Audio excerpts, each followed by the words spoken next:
you mentioned kind of advice for startups. Is there, in general, whether you do a startup or not, do you have advice for young people today? You're like an example of somebody who's paved their own path and were, I would say, exceptionally successful. Is there advice, somebody who's like 20 today, 18, undergrad, or thinking about going to college or in college and so on, that you would give them? I think I often tell young people, don't start companies. Don't start a company unless you're prepared to make it your life's work.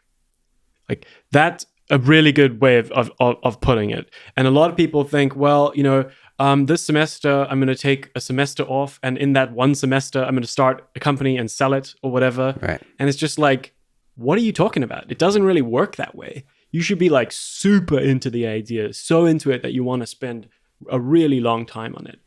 Is that more about psychology or actual time allocation? Like, is it literally the fact that you need to give 100% for potentially years for it to succeed? Or is it more about just the mindset that's required? Yeah, I mean, I think, you don't want to have a plan to sell the company, Right.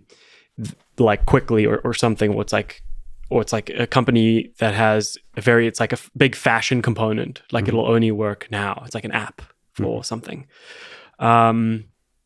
So yeah, that's a big one. And then I also think something I've thought about recently is I had a job as a quant at a fund for about 2.5 years.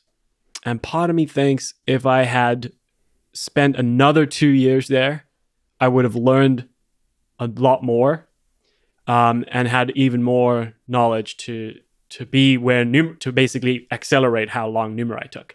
So the idea that you can sit in an air-conditioned room and get free food, or even sit at home now in your underwear and make a huge amount of money and learn whatever you want it's just crazy. It's such a good deal.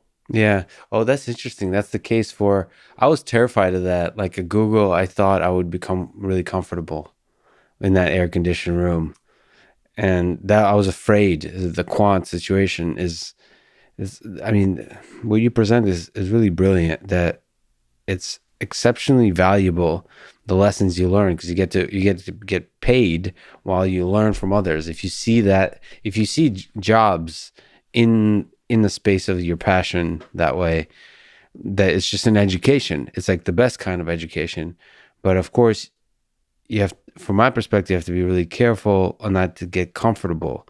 Again, in a relationship, then you buy a house or whatever the hell it is, and then you get, and then you convince yourself like, well, I have to pay these fees for the car, for the house, blah, blah, blah. And there's momentum, and all of a sudden you're on your deathbed and there's grandchildren, and you're drinking whiskey and complaining about kids these days. Yeah. So I'm afraid of that momentum, but you're right.